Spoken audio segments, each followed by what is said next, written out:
ঘুম ভাঙলে কান্না পায়, চোখ খোলার আগেই বুকের ভেতর একটা অদ্ভুত শূন্যতা। কিন্তু কেন কাঁদছ সেটা মনে নেই, কাকে হারিয়েছ সেটাও মনে নেই। শুধু জানো কিছু একটা ছিল, কেউ একজন ছিল, আর এখন নেই। এই অনুভূতিটা যদি তোমার পরিচিত লাগে, তাহলে আজকের এই গল্পটা তোমার জন্যই। এটা একটা প্রেমের গল্প, কিন্তু এমন প্রেম যেখানে দুজন মানুষ কখনো একই সময় থাকে না। এটা একটা রহস্যের গল্প, যেখানে উত্তর খুঁজতে গিয়ে আরও বড় প্রশ্নের মুখোমুখি হতে হয়। আর এটা একটা মৃত্যুর গল্প, যে মৃত্যু ঘটে গেছে কিন্তু তার ক্ষত এখনও শুকারেনি। তোমার নাম কি? এই একটা সাধারণ প্রশ্নের পেছনে যে ভয়াবহ সত্য লুকিয়ে আছে, সেটা জানতে হলে পুরোটা শুনতে হবে। জাপানের গিফু প্রিফেকচারের একটা ছোট্ট গ্রাম ইতোমরি, পাহাড়ে ঘেরা একটা ঝিলের পাশে, শান্ত নিস্তব্ধ। দেখতে যতটা সুন্দর ততটাই একঘেয়ে, অন্তত মিৎসুহা মিয়ামুজুর কাছে। মিৎসুহা একজন হাই স্কুলের মেয়ে, বাবা মেয়রের পদে আছেন, দাদি একজন মন্দিরের পুরোহিত।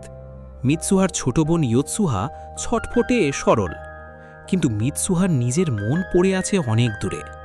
সে চায় টোকিওতে জন্মাতে, শহরের আলো, শহরের মানুষ, শহরের ভিড়। এই গ্রামের মন্দির, দাদির পুরনো নিয়ম, বাবার রাজনীতি কিছুই সে চায় না। পরের জন্মে আমাকে টোকিওর একটা ছেলে হিসেবে জন্ম দিও, এই ইচ্ছেটা সে মনে মনে বলেছিল, এবং যা চেয়েছিল সেটার একটা অদ্ভুত সংস্করণ পেয়েও গেল। একদিন সকালে মিৎসুহার ঘুম ভাঙল এবং সে বুঝল সে মিৎসুহার শরীরে নেই, শরীরটা অন্য। বুকে হাত দিল, চমকে গেল। সে একটা ছেলের শরীরে আছে, টোকিওতে, শিনজুকু ওয়ার্ডে। এই ছেলেটার নাম তাকি টাচিবানা। তাকি হাই স্কুলের ছেলে আর পার্ট টাইম ওয়েটার হিসেবে কাজ করে একটা রেস্তোরাঁয়। দেখতে সাধারণ, কিন্তু চোখে একটা স্বপ্ন আছে, আর্কিটেক্ট হওয়ার। টোকিওর ব্যস্ত জীবন, সরু রাস্তা, মেট্রোর ভিড়, এই সব তার পরিচিত দুনিয়া। সেদিন সকালে সেও চমকে উঠল। সে নিজের শরীরে নেই, সে একটা মেয়ের শরীরে, গ্রামে, পাহাড়ের কোলে। দুজনেই আতঙ্কিত, দুজনেই বিভ্রান্ত। কিন্তু দিন কাটতে হবে। ঘুমের মধ্যে যে শরীর বদল হয়েছে, সেই ঘুম ভাঙলেই আবার নিজের জায়গায় ফিরে আসে।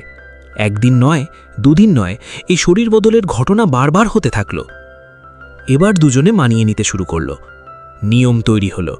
ফোনে নোট লিখে রাখা হবে, আজ কি করেছো, কোথায় গেছো, কাগজে লেখা হবে। এমনকি একে অপরের হাতের চামড়ায় লেখা হবে যখন ফোন কাছে নেই। মিৎসুহা তাকির শরীরে গিয়ে তার সহকর্মী মিকি ওকুদেরার সাথে একটা ডেট ঠিক করে দিল, কারণ সে বুঝতে পেরেছিল তাকি ওকুদেরাকে পছন্দ করে। মিৎসুহা চাইছিল তাকি সুখী থাকুক। অন্যদিকে তাকি মিৎসুহার শরীরে গিয়ে তার স্কুলের জীবনটা পাল্টে দিল। মিৎসুহা যেখানে চুপচাপ থাকত, তাকি সেখানে সক্রিয় হলো, বন্ধু বানালো, মানুষের সাথে কথা বলল। মিৎসুহার জনপ্রিয়তা হঠাৎ বেড়ে গেল।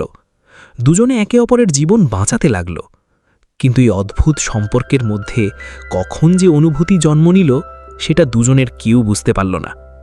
একদিন তাকি মিৎসুহার শরীরে তার দাদি হিতোহার সাথে গেল মন্দিরে, গোশিনতাই পাহাড়ের ভেতরে একটা পবিত্র জায়গায়।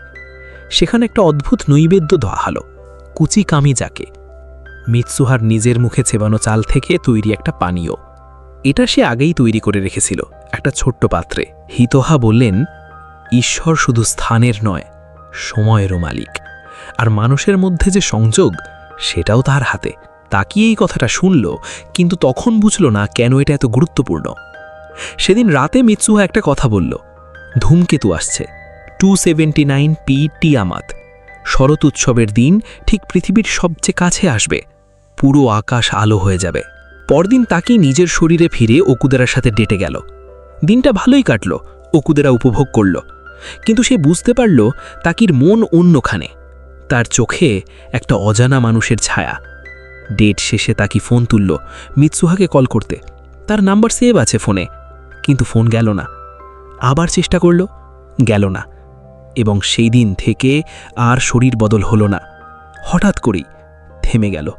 কোনো কারণ নেই, কোনো ব্যাখ্যা নেই।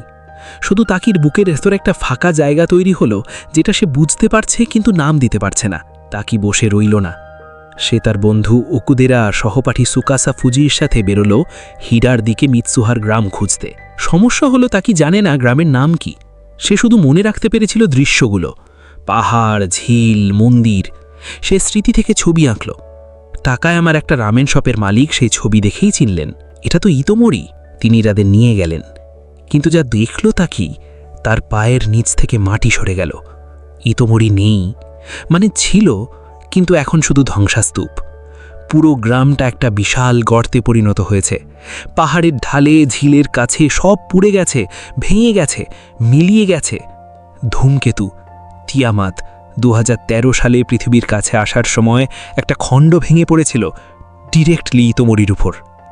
500 মানুষ মারা গেছে, এবং সেই মুহূর্তে তাকির ফোনে মিৎসুহার সব বার্তা হঠাৎ মুছে গেল, যেন কোনোদিন ছিলই না। তাকি দাঁড়িয়ে রইল। হিরা সিটি লাইব্রেরিতে গিয়ে সে নিশ্চিত হল মিয়ামুজু পুরিমারও সেই 500 মৃতের মধ্যে। মিৎসুহা মিয়ামুজো মৃত 2013 সালে, আর তাকিয়েছে 2016 সালে। 3 বছরের ব্যবধান। তারা কখনো একটি সময়ে ছিল না। এখানেই গল্পটা আর শুধু প্রেমের গল্প থাকে না, এটা হয়ে ওঠে একটা ভয়াবহ রহস্যের গল্প, যেখানে ভালোবাসার মানুষটা বেঁচে আছে তোমার স্মৃতিতে, কিন্তু বাস্তবে নেই, 3 বছর আগেই মরে গেছে। এই সত্যটা জানার পর তাকির কি করার উচিত? সে কি থামবে? না। তাকি স্মৃতি থেকে মিৎসুহা মুছে যাচ্ছে ধীরে ধীরে, যেন তাকির মস্তিষ্ক বলছে সে নেই, তাই তাকে মনে রাখার দরকার নেই। কিন্তু তাকি মানতে রাজি নয়। সেই গেল সেই গোশিনতাই পাহাড়ে, সেই পবিত্র মন্দিরে। সেখানে ছিল মিৎসুহা রেখে যাওয়া কুচি কামিজাকে, সেই ছোট পাত্রটা। সে সেটা পান করল এবং জ্ঞান হারালো। দৃষ্টির সামনে একটা জীবনের ছবি ভেসে উঠল। মিৎসুহার জীবন, শৈশব থেকে মায়ের মৃত্যু, বাবার চলে যাওয়া, দাদির সাথে মন্দির, বোনকে মানুষ করা, একাকিত্ব, স্বপ্ন, টোকিওর প্রতি টান। এবং একদিন সে টোকিওতে গিয়েছিল তাকিকে খুঁজতে। বাস থেকে নেমে শিনজুকুর রাস্তায় ঘুরেছিল, তাকি রেস্তোরাঁয় গিয়েছিল, কিন্তু তাকি তখন তাকে চেনেনি, কারণ তখনও তাদের শরীর বদল শুরু হয়নি। তাকি দেখল মিৎসুহা তার হাতে একটা কুমিহিমো বাধা দিয়ে গিয়েছিল, সেই বাধাটা তাকির কবজিতে, যেটাকে সে এতদিন ভেবেছিল কোথা থেকে পেয়েছে মনে নেই। সেটা মিৎসুহার দেওয়া। তাকি জ্ঞান ফিরে পেল এবং বুঝল সে এখন মিৎসুহার শরীরে আছে। উৎসবের সকালে 2013 সালে হিতোহা তার দিকে তাকালেন এবং মুহূর্তেই বুঝলেন, তুমি মিৎসুহা নাও। তাকি চমকে গেল। হিতোহা শান্তভাবে বললেন, এই শরীর বদলের ঘটনা আমাদের পরিবারের শতাব্দী ধরে চলে আসছে। আমিও একবার গিয়েছিলাম, মিৎসুহার মাও গিয়েছিলেন। এটা শুধু তাদের দুজনের ঘটনা না, এটা একটা বংশ পরম্পরাগত সংযোগ যা ঈশ্বর নির্ধারণ করেছেন। এবং তাকির হাতে এখন সময় অত্যন্ত কম। ধূমকেতু আজ রাতেই আঘাত করবে। তাকি সিদ্ধান্ত নিল 500 মানুষের মৃত্যু আটকাতে হবে। সে মিৎসুহার বন্ধু সায়াকা আর তেসেকে ডাকল। পরিকল্পনা তৈরি হলো, ইতোমরির পাওয়ার স্টেশন উড়িয়ে দাও, বিদ্যুৎ বন্ধ হলে মানুষ ঘরে থাকবে না, উৎসব বাতিল হবে, এবং এমার্জেন্সি ব্রডকাস্ট সিস্টেম হাইজ্যাক করে সবাইকে সরিয়ে নেওয়া যাবে। সায়াকা আর তেসি রাজি হলো, কিন্তু তাকির আরও একটা কাজ বাকি। মিৎসুহার সাথে দেখা করতে হবে। সে ছুটল মন্দিরের দিকে।